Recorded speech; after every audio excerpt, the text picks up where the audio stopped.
Welcome to Divcasts from University of Chicago Divinity School. For more of our podcasts and information about our terms of use, please see our website, divinity.uchicago.edu/podcasts.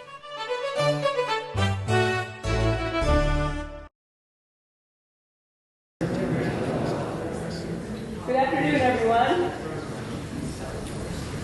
and welcome to the 2015 Alumna of the Year lecture in the University of Chicago Divinity School. We are here today for this event. Indeed, this school is itself here today due to the foresight, vision, and accompanying financial generosity of the Baptist Theological Union.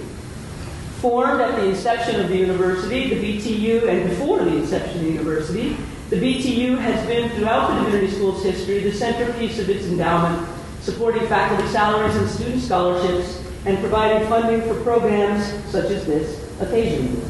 The Divinity School is a bigger organic entity that goes far beyond current faculty and students. It's a living stream of people who wanted to understand religion better and thought that this university was the place to do it. University of Chicago alumni are in ministry and in teaching and in other positions throughout America and the world, thinking and talking about religion in intelligent, rigorous, critical, and engaged ways. Today, we welcome back to campus and honor one of our eminent alumni. On an annual basis, the school solicits nominations from alumni for appointment as Alumna of the Year. These nominations are then reviewed by the school's Alumni Council, which presents a nomination to the trustees of the BTU. The BTU reviews the council's nomination, and selects a graduate whose career reflects, in its judgment, in an especially positive and keen way, the core values of the institution. This is profoundly true of the 2015 Alumna of the Year, Dean and Professor Laurie L. Patton. Before I turn to a proper academic introduction to Dean Patton, I would like to recognize the members of the Baptist Theological Union and the Alumni Council who are here both in meetings this morning and this afternoon, and ask them please to stand so we may recognize and salute and thank you. The BTU, Larry Greenfield, Chair, David Wood, Susan Johnson, Don Musser, Joe Price, John Reed, Arthur Francis, and John Schlur, the trustees of the Baptist Theological Union.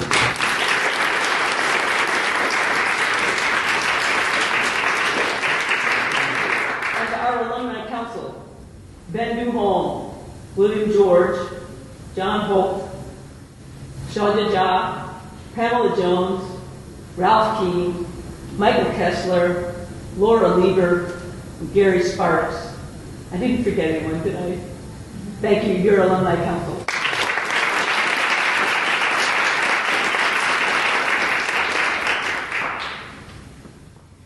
Now, Laurie L. Patton is Dean of Arts and Sciences and Robert F. Durbin Professor of Religion and Professor of Cultural Anthropology at Duke University. She is President-elect of Middlebury. Dean Patton holds the BA degree from Harvard Radcliffe College in Comparative Religion and Celtic Languages and Literatures, the MA from the University of Chicago Divinity School, and the PhD in History of Religions with distinction from the University of Chicago Divinity School. A prolific author, Dean Patton is the author of Bringing the Gods to Mind, Mantra and Ritual in Early Indian Sacrifice.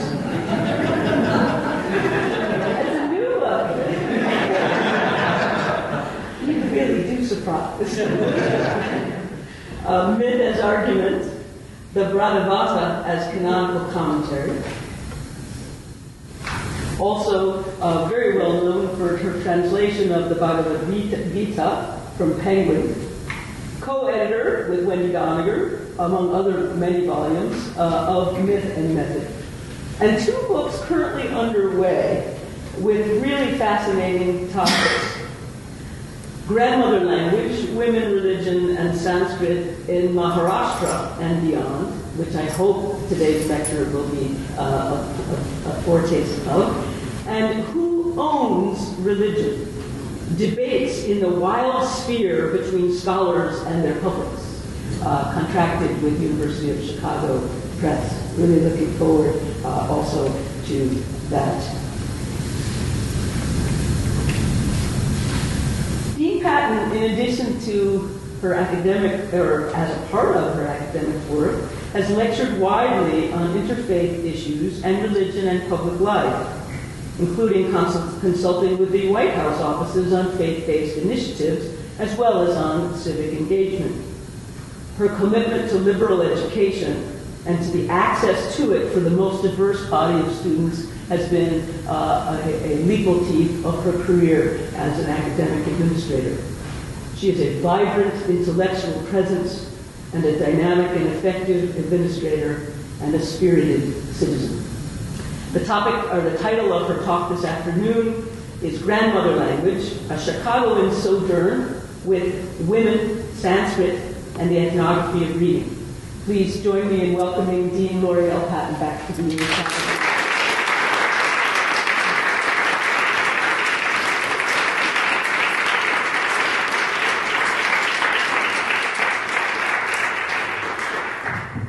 Thank you so much, Dean Mitchell, and it's really, really good to be home.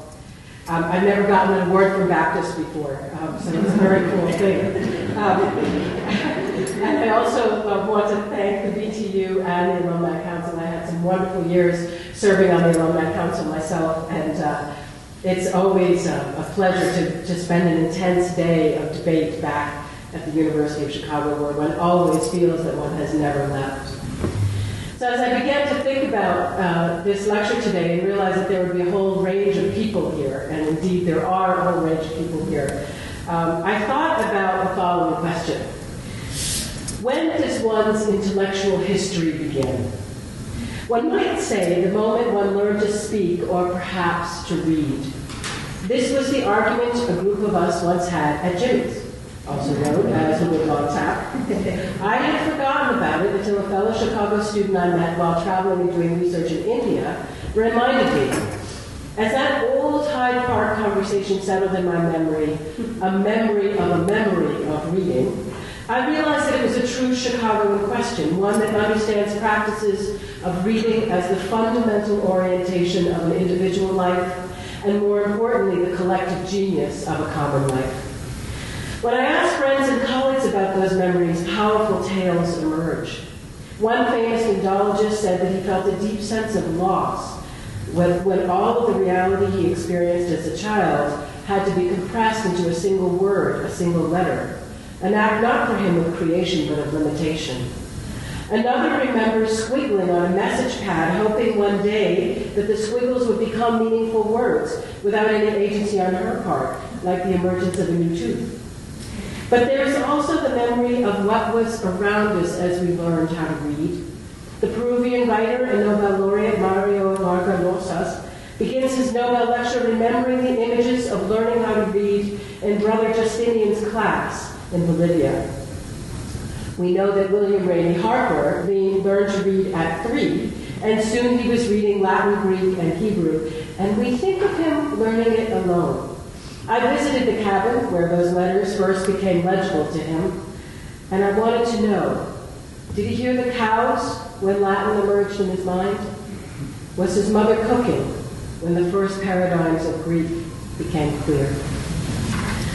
Then there are the religious accounts of the honey or fruit put on the letters of every part of the Hebrew alphabet as a child learns to read, of the dance-like gestures of the arms of a 4-year-old Vedic student who today does learn with the book.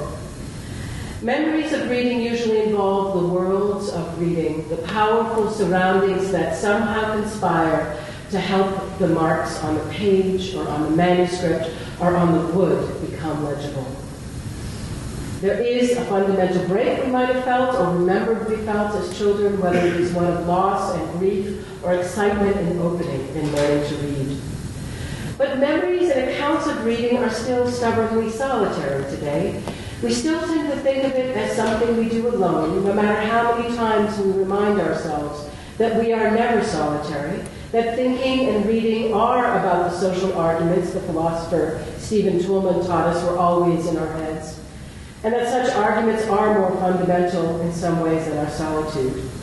If you look at Carrie Schneider's recent book production of artistic depictions of women reading, they're mostly alone. A collection of postcards I recently bought called Readers, there too the readers are alone.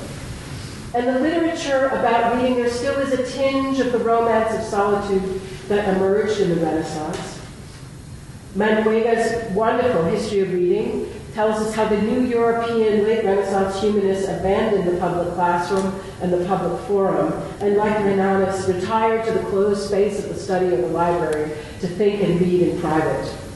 Those who were at the European Latin schools then passed on orthodox precepts of correct reading, but they also offered a new and more personalist perspective that celebrated the individual experience. And even the recent cognitive studies of reading, such as that by Peter Stockwell, called Texture, a Cognitive Aesthetics of Reading, focus on cognitive science and an inner aesthetics of interpretation, rather than a common aesthetics that is performed collectively. Which is why I was so delighted when Jonathan Boyarin edited a volume in the 90s called The Ethnography of Reading. Its richness seemed to me enormous. The accounts ranging from medieval Europe, ancient Israel, early Christianity, Indonesia, 19th century America. And the central rubric, as Boyarin puts it, is to move beyond a simple understanding of literacy as writing and reading, with reading so commonplace that in Svetsson Todorov's words, there is nothing to say about it. But rather, there is something to say about it. The analyses of the context of reading in this book undo the basic idea put forward by Jack Goody and others in the late 20th century, that there is somehow a fundamental difference between literate and non-literate societies. As Boyarin and others argue, a great deal of reading is done in social groups, a great deal of literacy contains elements of orality in it, and a great deal of orality contains what we usually confine to feats of literate memory. There is the living textuality of the Jewish tradition, the fact that Regan in Old English means the receiving of oral counsel, as well as the interpretation of runic symbols. There are new forms of communal reading possible on Native American reservations, which imply that the teacher has indeed graduated to become a fellow learner. But what has been startling to me in the ensuing decades is perhaps that Todorov was right.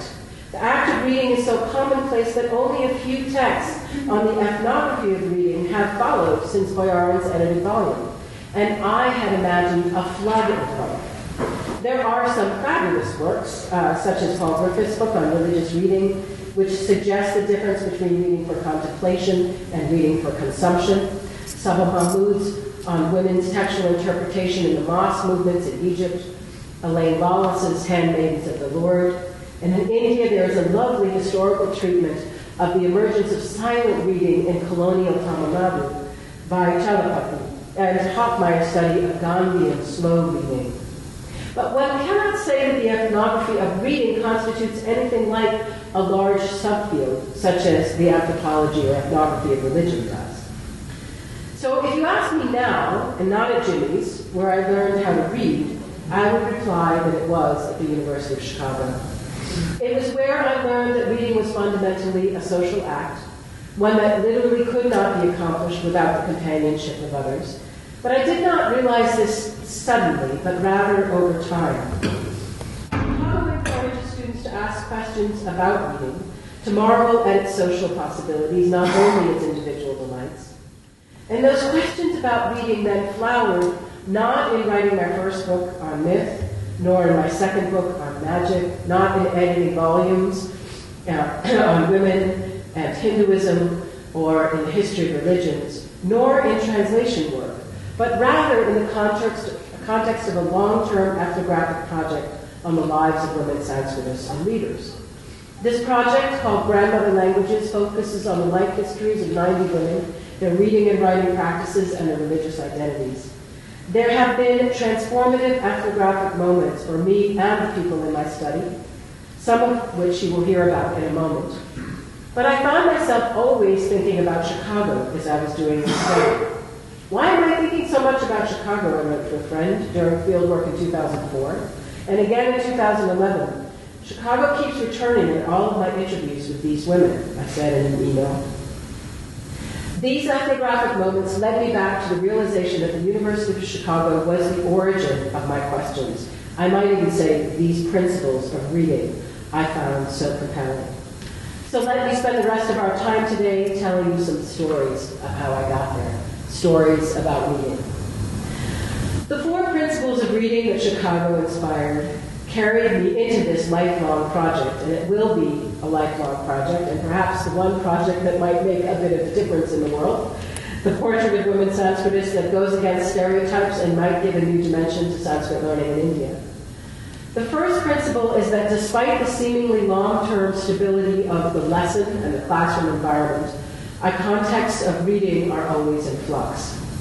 The second principle is that a common aesthetics of reading matters and shapes us in long-term ways.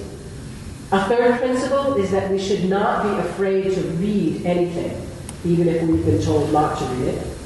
And the fourth principle is that reading in groups can be socially transformative for years to come. Let me begin with some background to this study. The situation of Sanskrit education in contemporary India is very interestingly dual.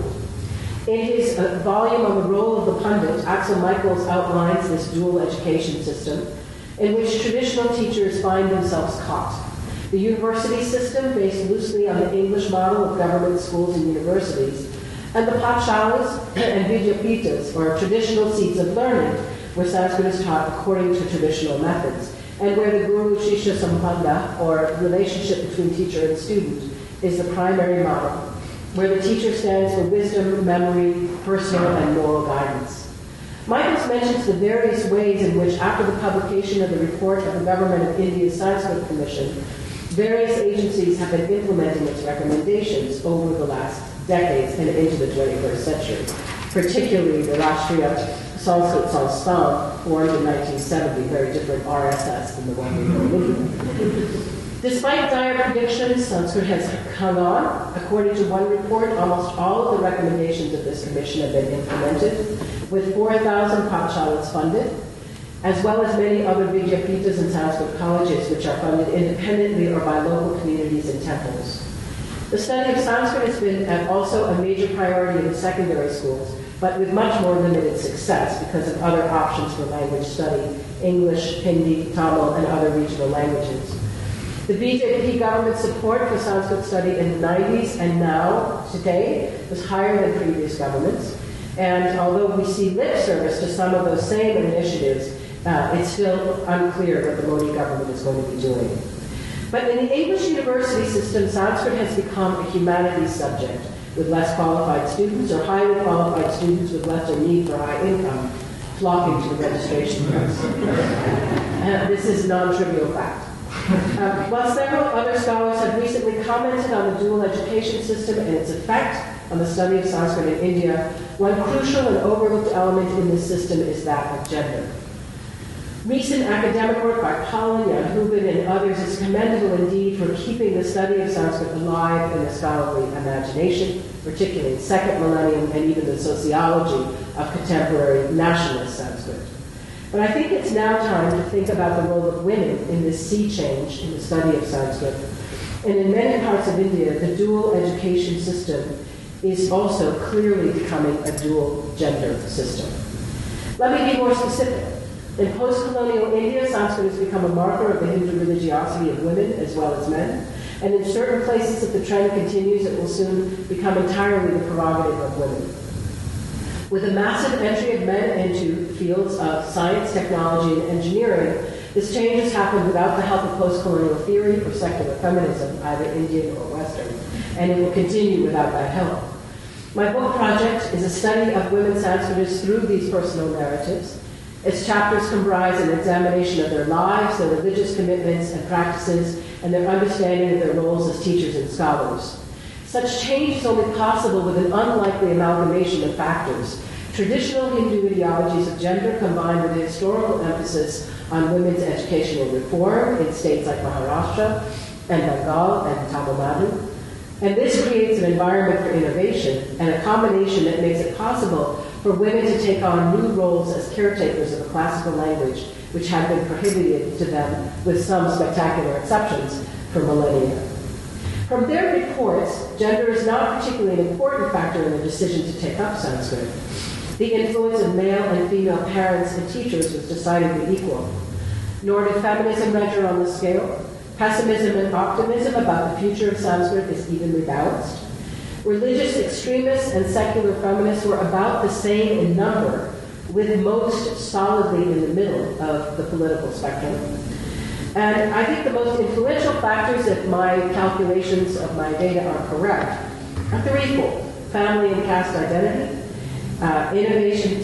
teaching methods, innovative teaching methods of mentors, and the fact that Sanskrit is seen as a positive parallel topic to science. While these women's reports don't present gender as decisive, gender is nonetheless an important factor in their explanations of how women can best be caretakers of this tradition. The women with whom I spoke place a heavy emphasis on using Sanskrit to create culture and public intellectual life. And they see Sanskrit as part and parcel of their religious obligations as women, married women who follow strict dharma. Finally, and relatedly, and most delightedly, from my view, there are clear generational differences in the ways in which the significance of Sanskrit is viewed. For the older women, it is a vehicle for national dignity. For the middle generation, a vehicle for creating culture. And for the younger women, a vehicle for the preservation of a language that is disappearing. They share with the older generation an emphasis on nationalism, but it is the nationalism of Advani, not of Gandhi and Nehru. I write all about these issues in the book and would be happy to discuss any one of these topics elsewhere. But today, I'm going to focus on reading. Many of these questions have to do with the larger question raised by John Probert in her early work on pink colorization, the phenomenon whereby women's choices to go into a particular field actually reduce the prestige of that field in the wider world. This is true in the Christian ministry, for example, and in America and Europe, one can also note the differences between the medical fields of gynecology, where more women are entering, and neurology, which remains more populated by men.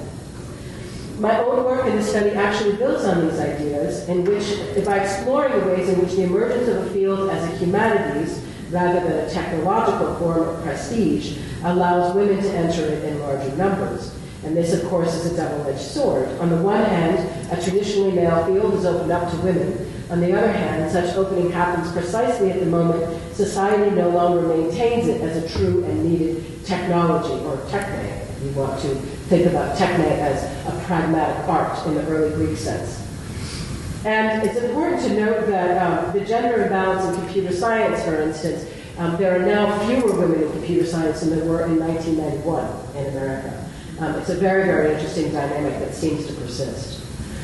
Adding a little bit more about my fieldwork to give you some background, in Maharashtra, the area where I began my research, Sanskrit is still alive and well within the educational system, with 8 major independent research institutes, 6 universities that offer degrees up to the MA and PhD, 33 major Sanskrit manuscript collections, and 9 ideological journals published in the state. And the personnel needed to maintain this large educational tradition is extensive, and the bulk of that personnel is increasingly composed of women.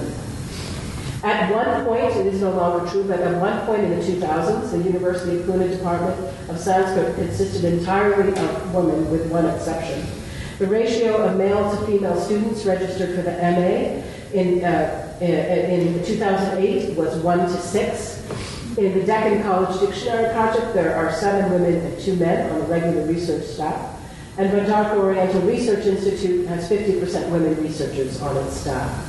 And the number of Sri Purohits is a whole other wonderful topic, which we don't have time to talk about. Women ritual specialists is growing rapidly. And in some neighborhoods in Pune, women ritual specialists outnumber their male counterparts in doing the domestic rituals.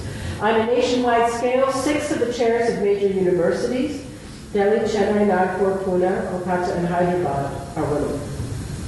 I've completed 90 life histories of women in the field of Sanskrit. My manuscript is now about 600 pages long. You can see why it's a life history. I need a press that's going to do a multi-volume edition. And I start with a questionnaire with questions about family life, educational experience, vision for the future. I tend not to raise issues of caste unless they are mentioned first, which they usually were in both direct and indirect ways, and when they were raised, I followed up energetically. Conversations were long and meandering, lasting 2 to 3 hours and sometimes 2 to 3 days. They were conducted in my native language of English, about 12 in conversational Hindi, some with occasional short exchanges in conversational Sanskrit, and my collaborator in this project, Maitreyi Deshpande, also conducted about 20 interviews in Marathi, and she was also able to clarify questions in Marathi during our conversations. Let me turn now to that first principle of reading that I learned in Chicago and rediscovered in India. That despite the seemingly long-term stability of the lesson in the classroom, contexts of reading are always in flux. I learned that basic lesson in Chicago in the constant wrangle among students about where we were going to work on exam reading lists at Jimmy's, in one of our apartments, in the coffee shop, or at the break. It became a very intense debate. And these were all small distinctions, but they were an incessant part of our negotiations about reading and study. They were even enshrined in a decision about word processing before I took exams. The discussion in 1988 was whether word processed exams would be allowed. It was decided that they wouldn't be, because the corrections would be automatic and the product would be too perfect, and the more immediate quality of the thinking would be masked by the aesthetics of the perfect text. I can't read word processed exams, said one of the examiners. I get seduced by the font, and then I overread or underread the actual thinking on the page. This was 1989, the age of the compact, remember that? And we were all just a bit nervous. Perhaps the most transformative context of reading was in Wendy Donoghur's home, where when working on her manuscript for other people's myths, we read different parts in different rooms, wherever Wendy actually happened to be, the dining room, the kitchen, the bedroom, the study. There was a deep freedom in those changing contexts, as I learned how to read carefully another's book in progress, and read together critically. I remember the deep purple of the tree outside in the garden as the marker of the moment when a leading intellectual and my teacher actually took a comment I made on her manuscript seriously. The intensity of the purple of the tree actually matched the intensity of the moment. These questions of the context of reading came up constantly in India. A story from fieldwork exemplifies these fluid contexts of reading and the tensions that we might see between them in the coming years as that dual education system unfolds. One young woman in my study who requested not to be named was part of a team that hired 2 young traditional panditas to teach at a major Indian university. The students wanted to get exposure to this method of learning, and the local pathshala was happy to help. One of the young panditas approached her red-faced and asked embarrassedly whether the young women he would be teaching could absent themselves during their menstrual period so that he could be spared the problems of impurity that might result. She replied, "Sir, perhaps I might ask you to consider where our respective institutions might be in 50 years. I can much as guarantee you that my university will be here and standing, and probably teaching Sanskrit then. However, neither I nor you can guarantee that your pathshala will survive that long. Given that this is the case, I suggest you comply with the university system where no such concerns about monthly cycles apply." The woman was deeply aware of contexts of readings, their longevity, their vibrancy, and their capacity to help students learn.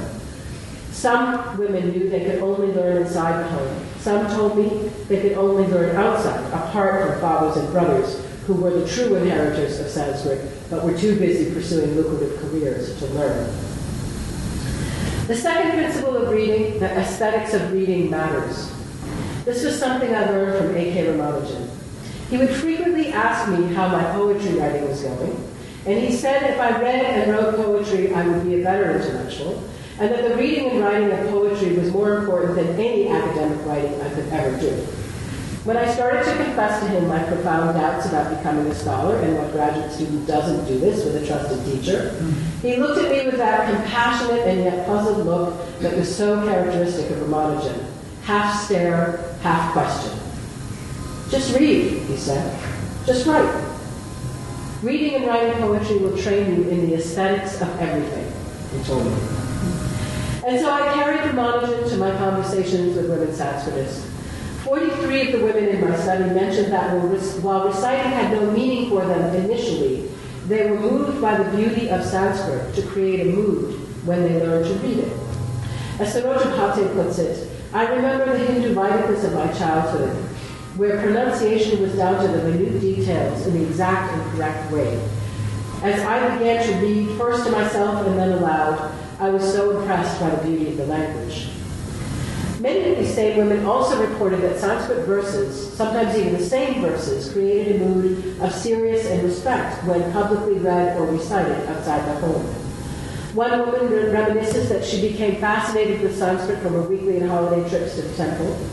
As she put it, her trips to the family temple continued back inside the household.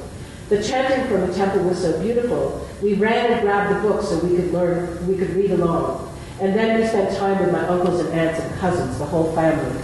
We would continue the chanting and reading from the temple back in our living room, and even some of the tunes I would hear from my father in the puja room next door. Several of the women spoke about negotiating with priests and learning how to do the pujas. And for them, understanding Hindu practices was a matter of trial and error, learning and perfecting the aesthetics of reading and then reciting. Mandakini Kunjavadekar had very powerful memories of such learning. I remember my father's teacher, she said, Pandit Kare Shastri from Gokarna. Kare Shastri was the guru of my father. While coming, he used to bring Konkani products, jackfruit chapati, mango chapati. He was for us as a loving grandpa bringing all these products. More than 1 year he lived with us, and he was observing cleanliness. After a bath, no one would touch him, we would not speak, and we had to obey all these things. When my father and his teacher were reading together, discussing all these things, we were not supposed to talk or go there. The teacher was observing a vow of no speaking, Mauna Brahma, and we felt that day very pure, that something was pure in our house. The aesthetics of memory drove many of the women to understand what they were reading and learning as culturally powerful. For some, these aesthetics became linked with a form of religious, political, and linguistic extremism, and I have written about this extremism in other contexts and actually suggested that we use the term linguistic extremism rather than political or religious extremism to talk about this. But for others, the aesthetics of reading simply become a means by which they could then read themselves and recite. A third principle of reading that Chicago taught is that we should not be afraid to read anything, even if we have been told not to. This can lead to the perception of Chicago graduates that I only learned of after I left Chicago, that there is a certain arrogance experienced whereby Chicago graduates think that they can read anything. But what we actually learned in Chicago was not to be afraid. I learned about capacity to read anything in powerful ways, particularly what became known amongst fellow students as the dreaded lunch with David Tracy. Now, David would, in his warm and polite and welcoming way, invite you to lunch and assume that you had read everything he had read and respectfully ask your opinion about it. When I decided that I would have that lunch with David and confessed to a friend how terrified I was, he said, well, that's the price of democracy at the University of Chicago. The lunch went well, and I only asked David to explain the reading he referred to 2 or 3 times. The other moment where I found the courage to read was the one conversation I had with Ilyada in the mid-'80s. Many of us are still thinking about the controversy that started about his theories and his life after his death. But I will also remember Ilyada as a reader, someone who was unafraid to read. I don't need to remind this audience of the salvific powers that he ascribed to both reading and writing that we see in his journals. I ran into Ilyada in these hallways my first semester, and he told me that I should come to his office to talk about what he'd been reading lately. He saw how nervous I was, and he said, don't worry, there are lots of other books there if you don't like the one I introduced you to. The day we learned Ilyada had died, several months later, his assistant told me that several years earlier Ilyada had had a dream whereby he had a fire in his office, and he felt that the dream was a presage of death. And then there had indeed been a fire in his office in the ensuing months, and if that office was destroyed, it meant that he himself would be destroyed. His assistant told me, I think when he lost his library, he lost his courage. And this question of being unafraid to read has stayed with me particularly in India. One woman in my study, Mrs. Asha Gurjar, actually reported that her father did not allow her to recite the Gita because it seemed too big for her. I was afraid of the Gita because it was too big, too vast, she told me. But over time, I began to experience it as smaller. and eventually I learned how to read and recite it publicly. As further portraits of the courage to read, let me outline two of the first cases where a woman crossed the line into Vedic study, one from Pune and the other from Chennai. Saroja Bhate told me that she was nicknamed Adi Stri, the first woman to read Vedic Sanskrit and then recite it in Pune. As she narrates it, she describes going to a conference and contest at Tilak Maharashtra Vidyaput in Pune, a seat of local Sanskrit learning, in 1961, which I always thought was auspicious because it's the year I was born. As part of her delivery, she got up and recited a Vedic hymn that she had learned to read with her teacher earlier that year. She doesn't recall which one it was. She just remembers that it was a Vedic hymn. As the conference attendees recognized what they were hearing, there were murmurings from several corners. Finally, one senior member of the group got up and said, "Look, those of you who don't want to hear this, you're welcome to leave. Everyone, of course, is welcome to stay, but the proceedings will go on." And some people did, in fact, leave. And she finished her recitation. I asked her, hanging on the edge of my interview seats, what she did next. And she replied, "Nothing really. I got on the bus and I went home." It was, in her description, both an event and a non-event. In some ways, it was a change that occurred in an everyday, matter-of-fact way. This matter-of-fact tone characterized the answers of many women as they narrated the kind of sea change that occurred as more women took up the subject over the next few decades. To quote G.U. Pite, who was also interviewed for the study, "In Pune, if it's good for business, then people will do it." Here, of course, learning to read is connected to learning to recite, and I made the conceptual distinction between those two processes throughout my book. One very interesting, wonderful moment is when, and this is another reason why I call the book Grandmother Language, someone said, "My grandmother was illiterate, but I learned all my Sanskrit from her." So wonderful, startling way to think about things. Contrast this case with the case of Lakshmi Bai, the one woman who 43 years after this Pune event in 61 could not read the Vedic philosophy of Mimamsa without repeated several requests to the Pandit at the Pathshala next to a research institute in Chennai, where many women did their research. Lakshmi Bai came to the study of Sanskrit honestly, if dramatically. As she told me, "I used to come from a joint household, but it is no longer joint because of me." I asked her to elaborate. She replied, "Every degree I earned, every book I read, my uncle burned it. So I got another book in response. I got BA degrees, I got homeopathy degrees, MA level degrees, and more books. And each one he burned. But I kept reading. I didn't mind being a more educated person, and my uncle was the catalyst. But I wanted to keep the degrees and the books after a while, so I left."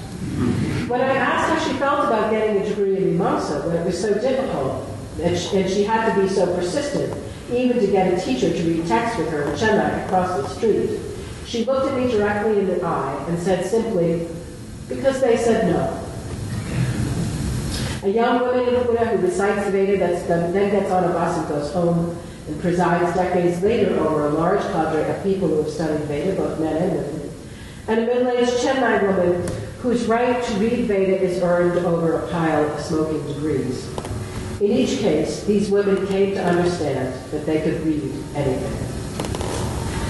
The fourth principle of reading, the last one, is that reading in groups can and should be a deeply open and transformative social exercise.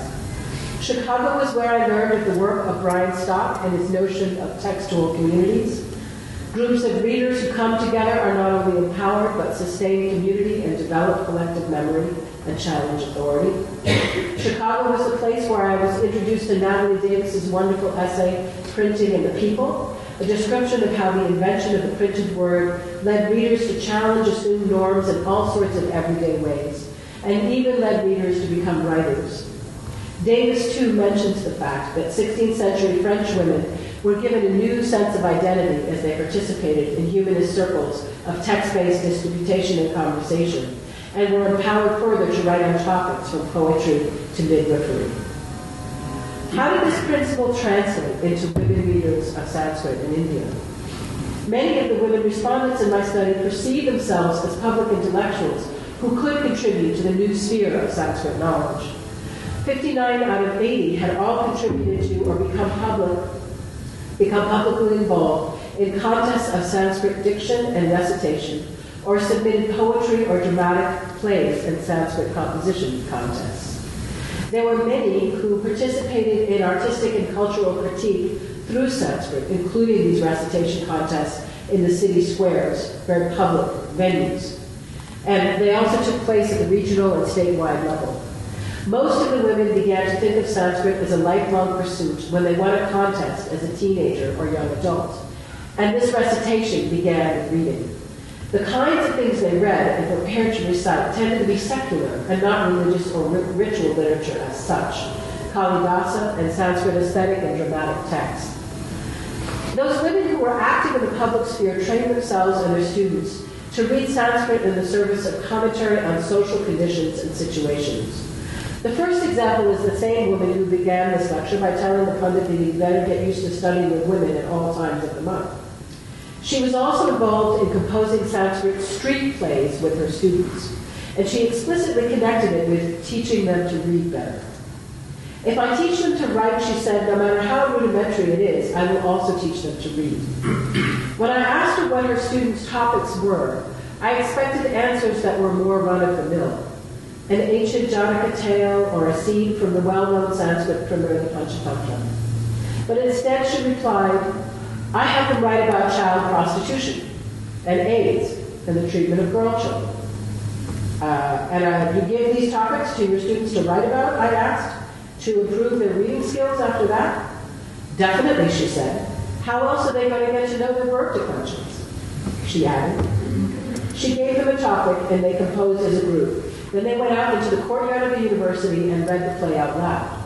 They waited for people to ask questions about what they were doing, and when they got used to being asked questions, they found another neighborhood to perform that was very different than a university campus, sometimes in the middle of a public thoroughfare or at the edge of a slum. When people stopped them and asked questions, they were ready. This woman finished her explanation to me by saying, people ask me why I just didn't do these street plays in Hindi or Marathi. And I said, people wouldn't pay attention that way. Everyone respects Sanskrit. So they should respect women or people with AIDS, too. Another woman in the study had written over 6 Sanskrit plays and did public readings of them as well as private ones, group readings. One was a Sanskrit spoof on academic life, recounting the hilarity that ensues when one person on a team of researchers has their name left off the title page of a published work. Might we say this is a David Lodge novel in Sanskrit? And more seriously, she rewrote a famous philosophical dialogue between the sage Yajnavalkya and his wife Maitreyi. In this Upanishad, there is a dialogue about the nature of Brahma, where the wife Maitreyi plays a major role. However, in this play, the second wife, Katyayani, plays more of a role. Katyayani engages Maitreyi and complains that she has done all the housework while Maitreyi philosophizes with the master, where we heard this before. Maitreyi utters the famous words of Bhattacharya in the play, Sukhamita Yanyasti Rajyena Kim. With poetry, what is the use of a kingdom? And Katyayani responds, Surajam Yanyasti Kavitaya Kim. What is a kingdom? With a kingdom, what is the use of poetry? I've seen this play read out loud and discussed in both private and public settings, and it always provokes laughter and ironic recognition. All of these women, in different ways, pushed their Sanskrit learning to another level and had become quite comfortable in the public sphere. In the first case, social critique was central to learning how to read. In the second, social critique was embodied in a dramatic comedy of manners read out loud in a group. And there are many, many other examples of this. For example, a radio show for farmers on sources of farming and plant healing in early India. Finally, an older woman in my study tells of how her own teacher came to teach women in the 1920s and 30s, a story that is intricately bound up with the freedom movement. He was a resident of Guwahati in Assam at the time, she told me, and was on an undercover errand as a freedom fighter. He fell ill by the side of the road to deliver a message, and the next thing he knew, he was being taken care of by women in the back of the house. When he was well enough to travel again, the women said, "We know who you are and the cause you are fighting for. We would like to give you these jewels to support the cause." He realized then that he was in a brothel, and since these women saved his life, he vowed in his professional life as a Sanskrit teacher to commit to teaching women. She too remembers learning how to read Sanskrit with him, and her teacher holding cultural salons focused on Sanskrit literature as part of the vibrancy of the intellectual debate of the time. So let me end by outlining the ways in which the sensitivity to acts of reading that I learned in Chicago actually led me to perceive entirely differently the practice of Sanskrit in my fieldwork. Learning how to read in Chicago led me to rethink through ethnography the very definition of Sanskrit.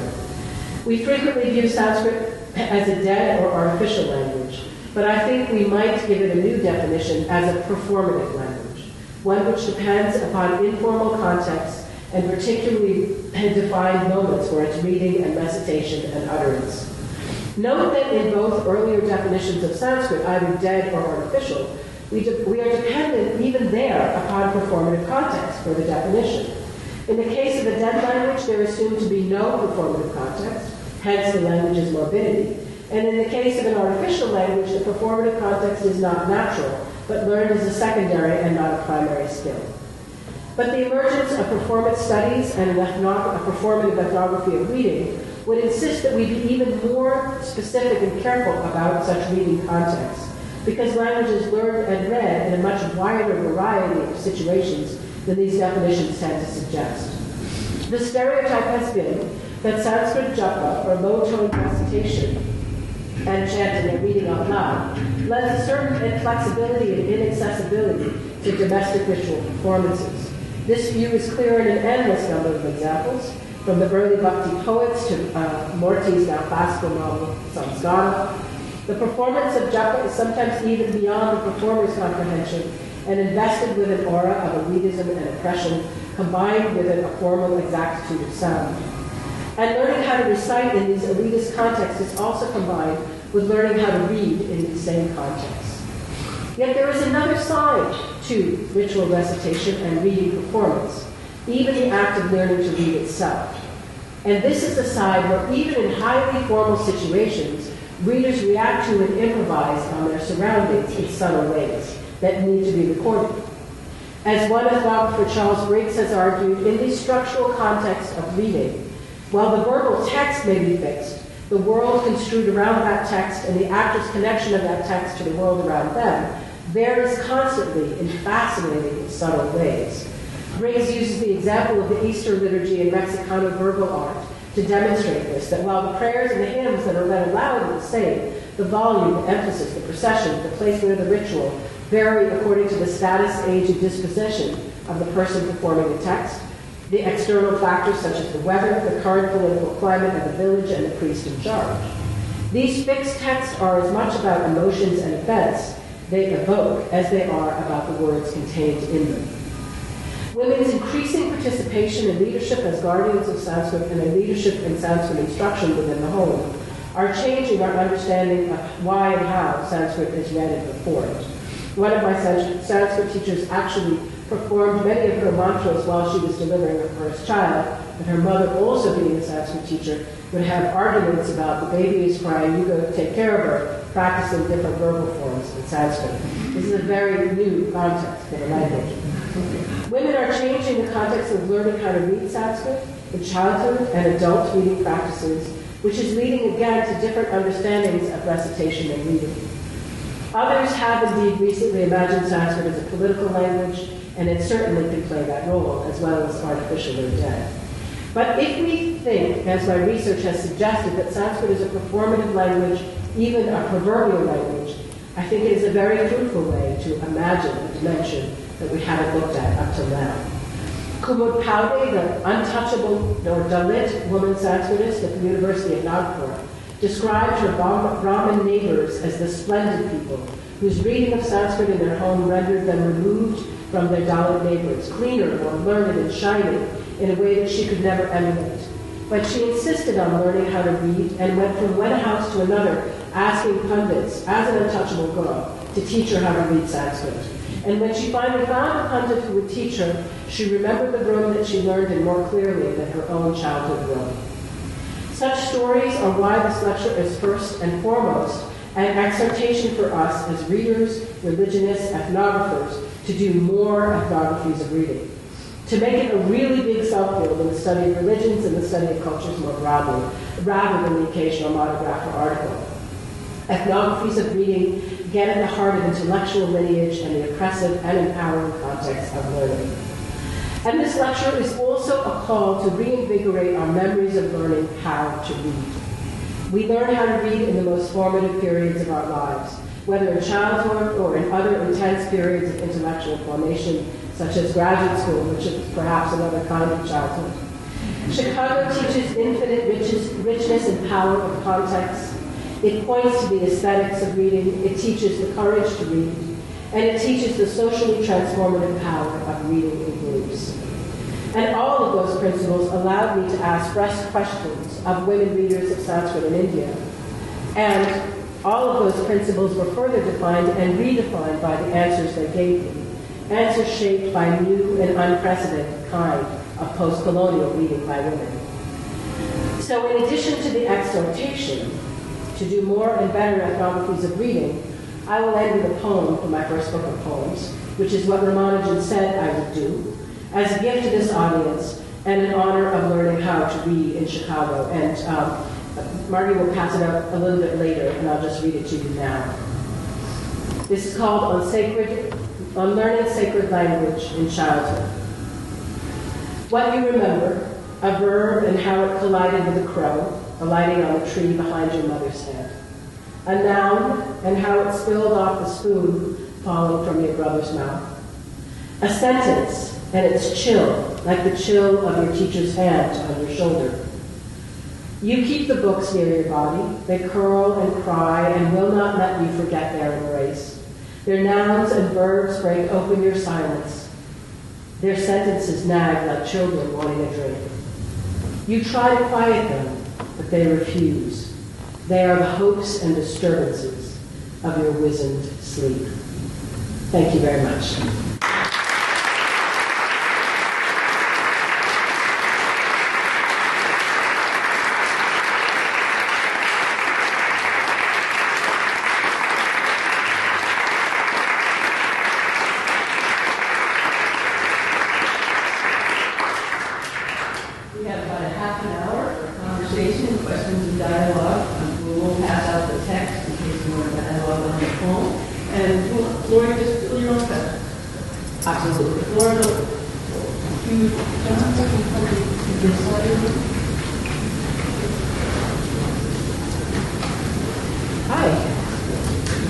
Thank you.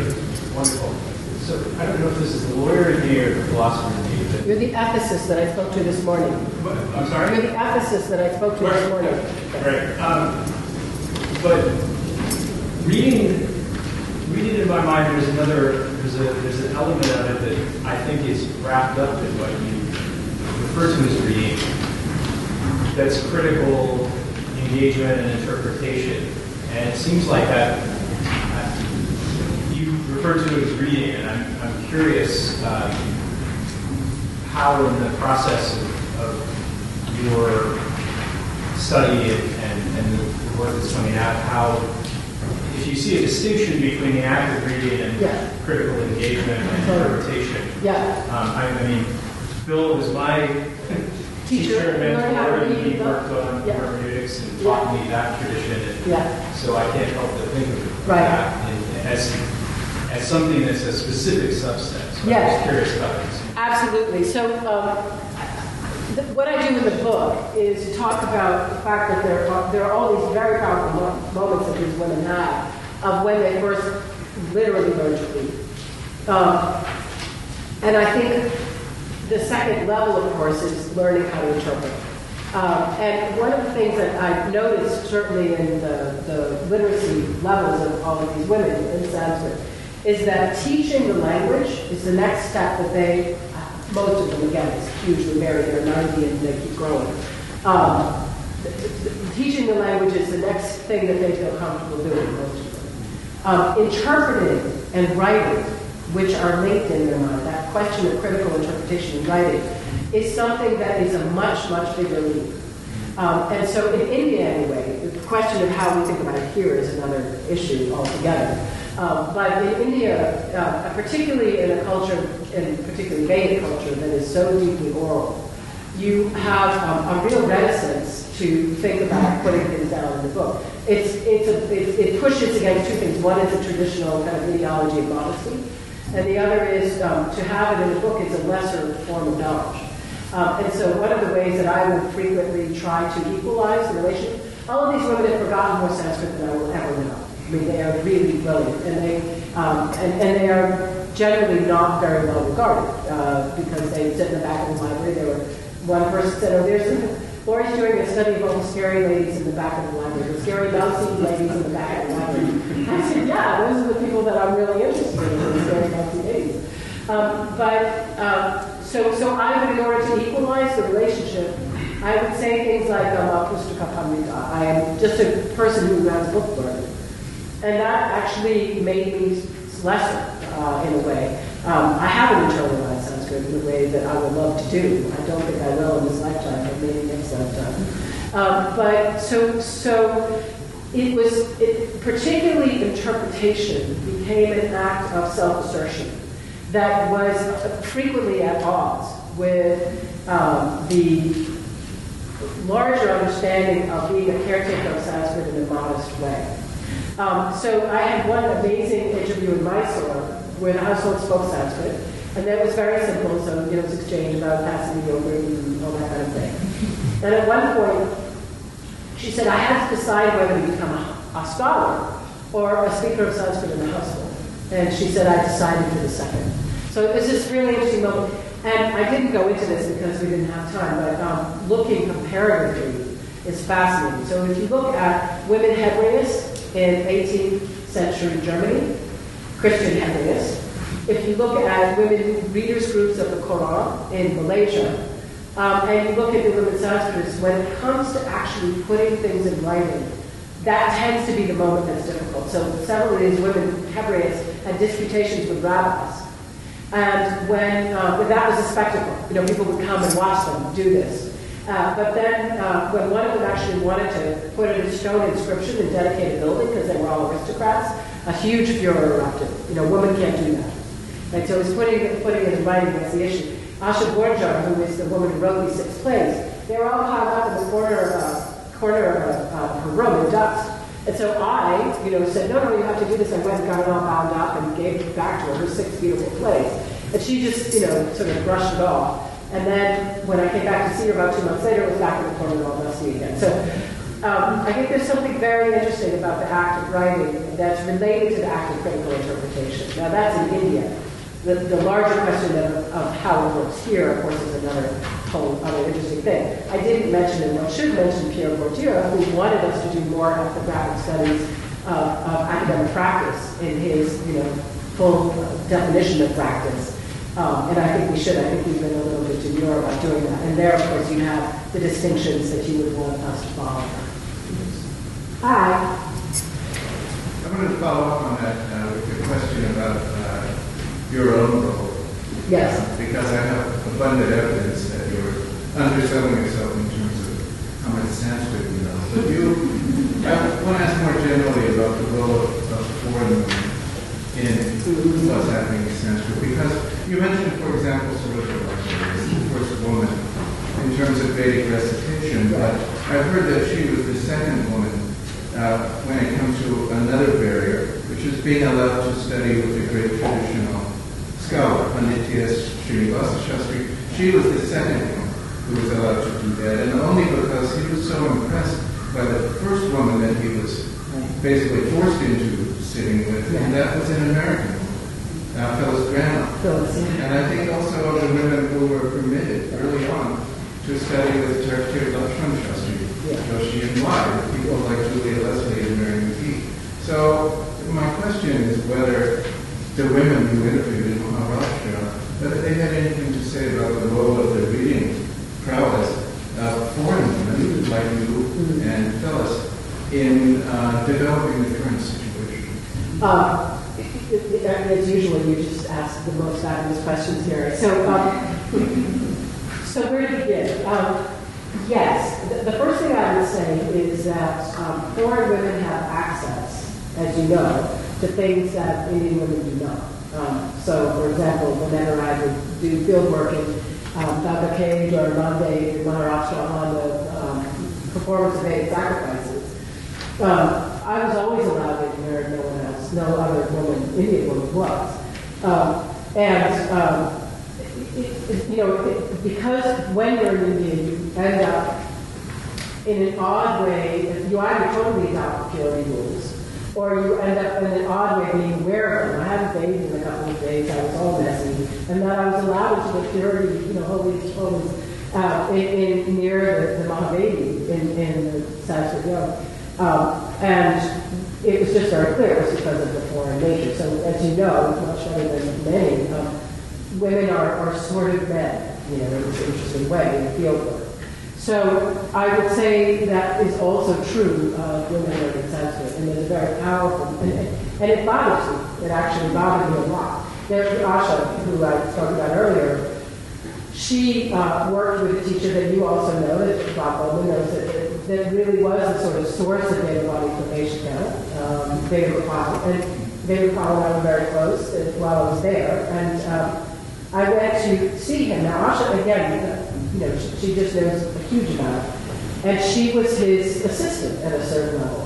Or that's the way she perceived herself. So when I went to see him with her, he gestured for me to sit down and began to talk to me about Shankara and some interesting new interpretation of Shankara that he had, with great excitement, and proceeded to yell at her about why she brought in the wrong library book.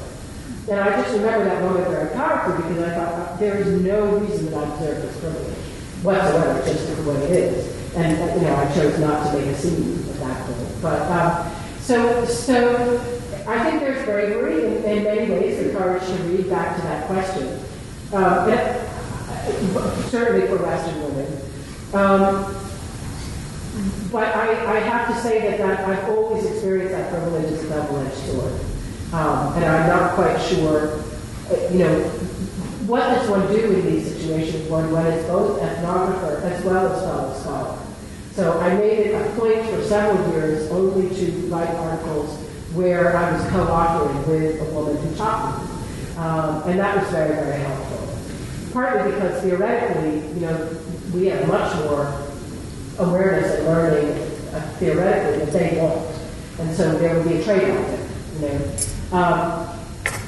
And there are other ways of writing the balance. There's that wonderful moment in a conference in Bangalore in 1997 when a German man asked an Indian woman who was doing a presentation on marriage in India, said, why haven't you read Stephanie Jameson's recent book?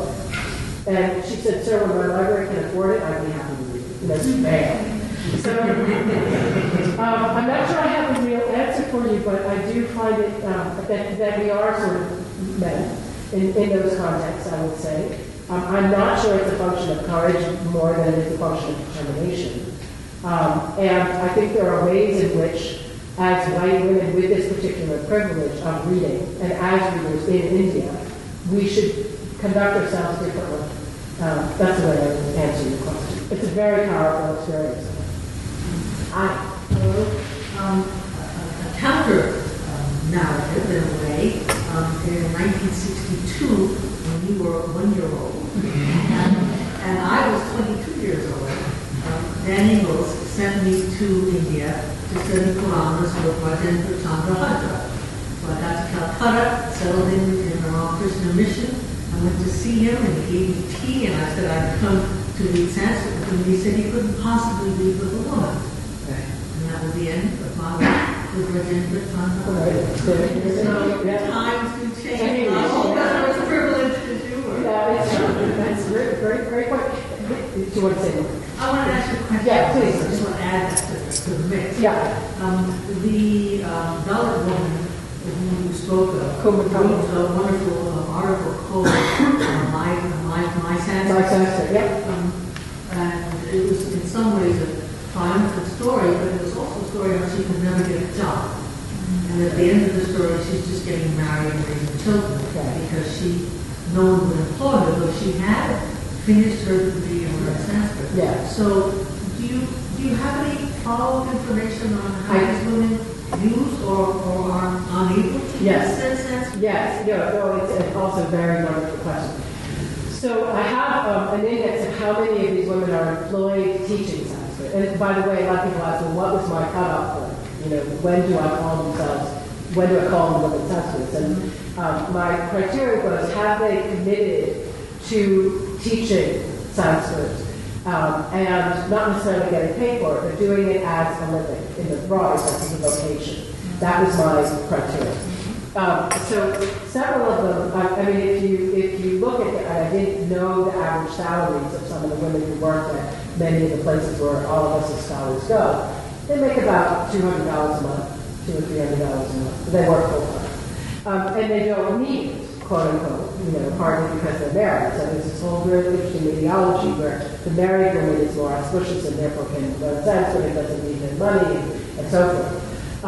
It's a very much the Rosie the River situation, right? They can move in just at the point where it's needed while the men are becoming global. That's part of the dynamic. There were about 3 women who decided that they didn't want to pursue it, that they stopped pursuing it. But in each of those cases, they became highly domesticized, right? So one actually teaches Sanskrit lessons in her neighborhood, and as she does the house cleaning, she takes the little boys and girls and teaches them the Sanskrit names of things. And so every act of house cleaning is in Sanskrit. That's what she did. Another one, in Apuda, one of my linguistic extremists, was very ill.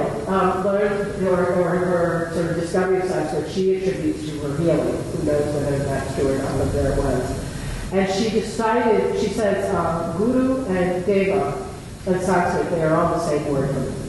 And then what she did, instead of teaching it, is she created a greeting card company, which is quite successful now, to prove that you can make a living at Sanskrit. And because everyone loves it, they translate these different regional languages, they translate in English, and they're quite beautiful to people like you. And so, so that's what they do. The only place where the sort of straight story of oppression that I found were in Benares and in a small college town outside of Pune called Alumna, which has a Sanskrit college town, where there were sort of really sad stories of being unable to gain access to a teacher. And those tended to be the more conservative cities, small cities. The most glorious stories were actually not in the great urban areas like Delhi and Chennai, but in Mysore. Mysore is just extraordinary. There's so much flow between the traditional pachalas and the university. There are women teaching at the pachalas. I mean, there's a non-Brahmin woman is the head of the Mysore Oriental Institute. Was, I think she's not a woman. So it's very interesting to know. Hello. How are you? I'm good. Good to see you.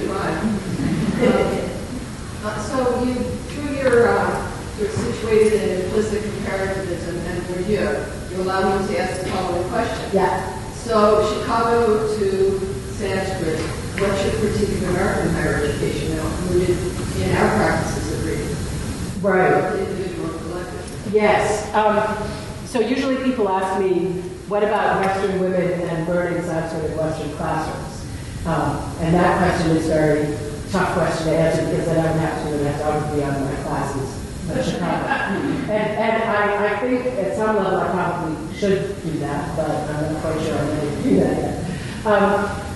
So it's a great question, and you know all the studies that are coming out on students' capacity for attention, the way that they scan now, how they read, the ways in which there's a kind of hybridity. It's not that they're becoming, downloading computer the algorithms, et cetera, in their brains, but they are. I think Griffith's distinction is helpful here. They are reading for use and not contemplation.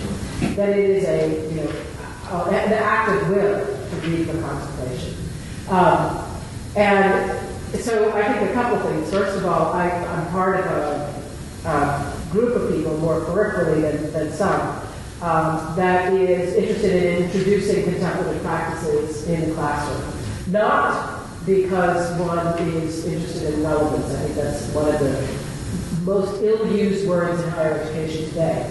But because there is Gandhi was right. The slow reading practice is one of the best ways of learning that we have. And we don't have that practice anymore. So I think introducing contemplative reading practices in the classroom is essential. Part of it is people learn better, not just because we're interested in some educational atavism of some kind or other. So that would be the first and most important thing I would say. I do think that Nancy Shapiro's work on learning communities in higher education is phenomenal. And it's where, and again, Chicago, I know it's Brian Stockman. Learning communities are all around Chicago. People don't even know how powerful those learning communities are and how they shape and reshape and so on. You just live it. You don't even realize it later. But from this idea that these days, especially, the teacher is no longer that, sort of guru shishipe, but much more a fellow learner. Then learning communities as a way of thinking about education make much more sense to me than what we might think of as traditional classrooms. But it does involve giving up privilege, at least in my view, from the professor side of it. And so to be totally administrative about it, it's a faculty management problem at a certain level, right? And that's something we can talk long and hard about. But I do think that if faculty want to teach their students better, they're going to have to change exactly what they understand their privilege to be.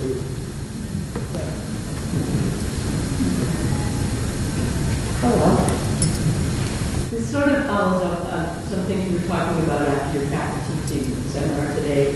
But just on your call, your exhortation to ethnography to reading, Right. Can you say a bit more about how that is like and unlike or supplements social histories of reading, Right.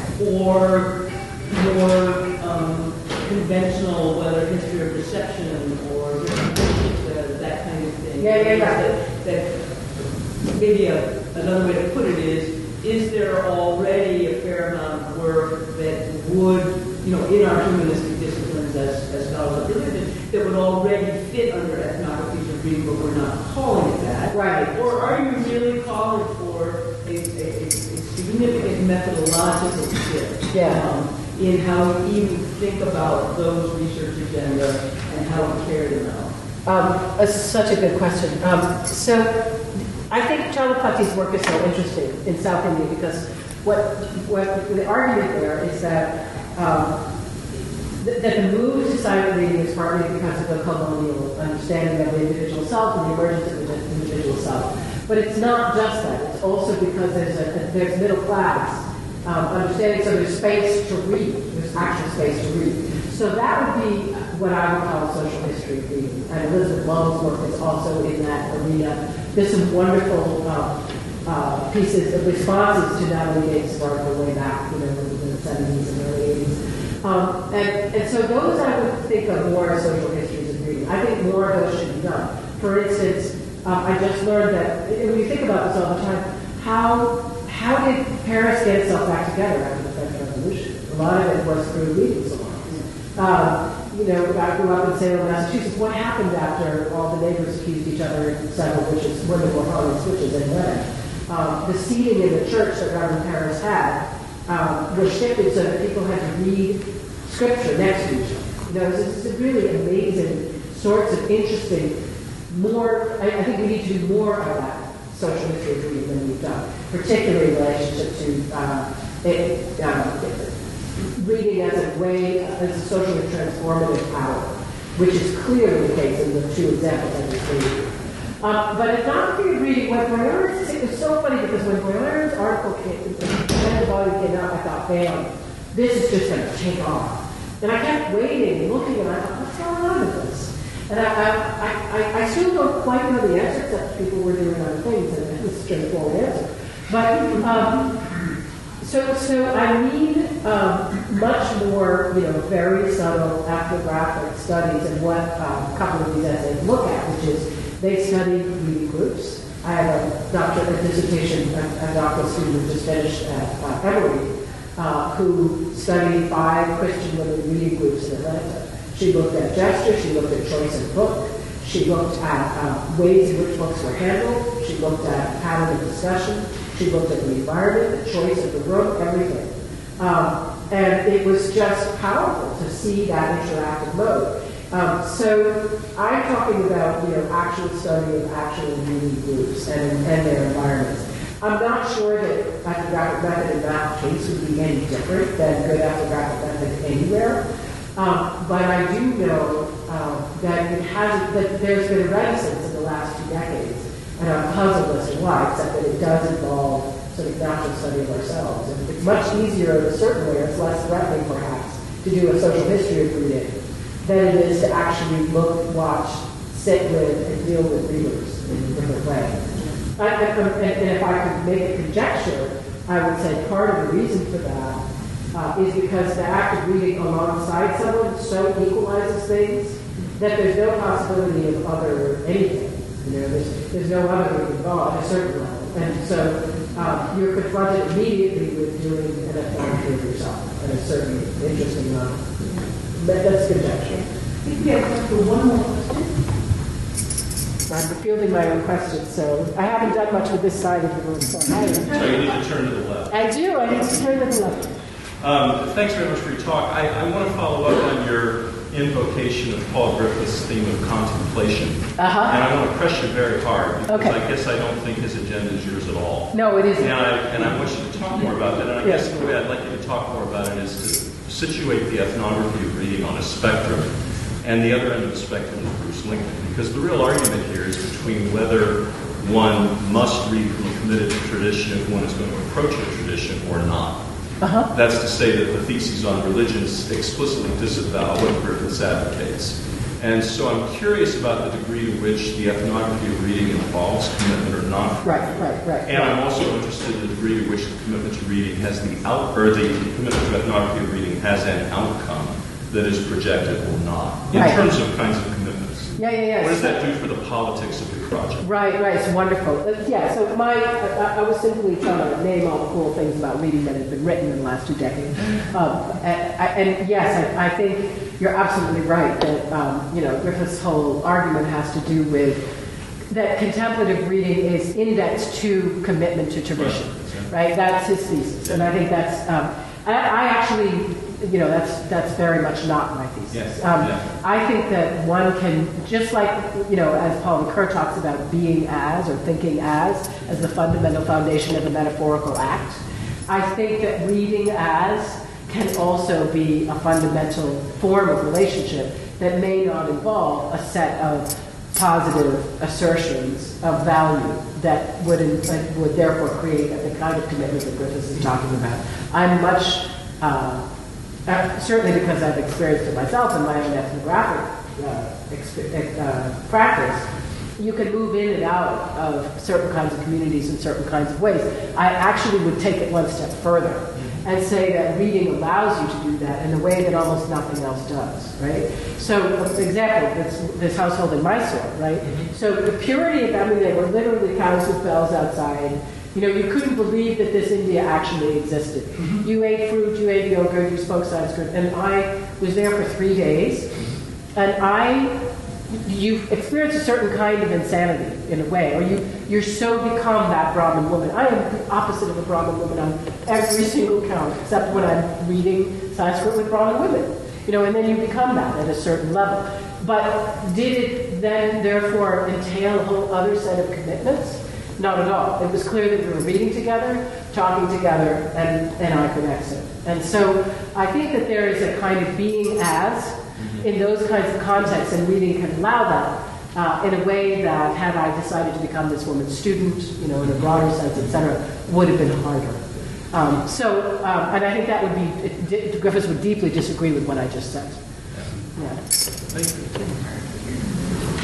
you. Okay.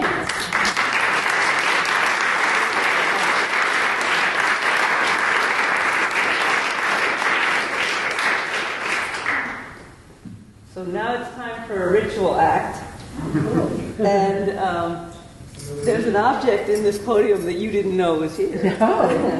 On the back wall of the third floor lecture hall, there's a plaque, and the plaque recognizes each of the alumni of the year of the Divinity School and that will stay here, and you can't take that home with you. But Laurie, on behalf of the Divinity School, on behalf of the DPU and the Alumni Council, it's really my pleasure to present you with your own personal plaque.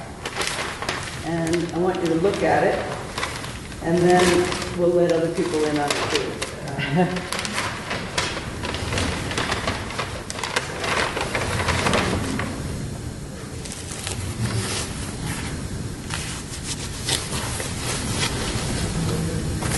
First, your own look. Oh, wow. It's beautiful. Oh. So it was so beautifully personalized. Wow. Who did this? I will explain. Please explain. You guys have to see this. It's First, a picture, or no, first to read to the group, to show to the group.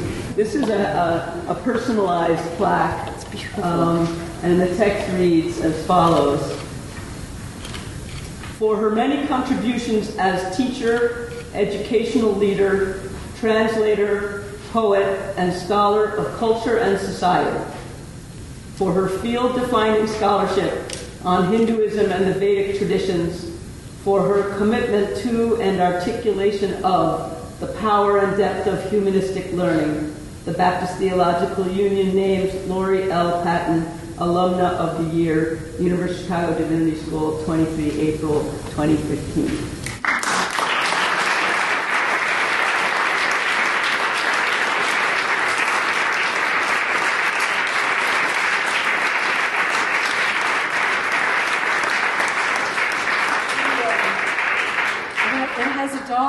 Since you asked, the history of this is that the Divinity School has drawn upon the talents of the same artists for over 27 years for these plaques. Her name is Susan Hopkins Macquarie, and we compose the text here and send it to her along with some of your books.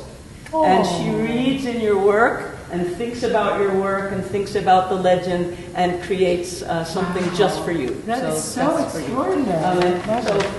This will come down with Alumna of the Year Patton to the common room, and you will put it on a stand so you can have a look at it up close, because it's really very intricately done. So join me once again in congratulating.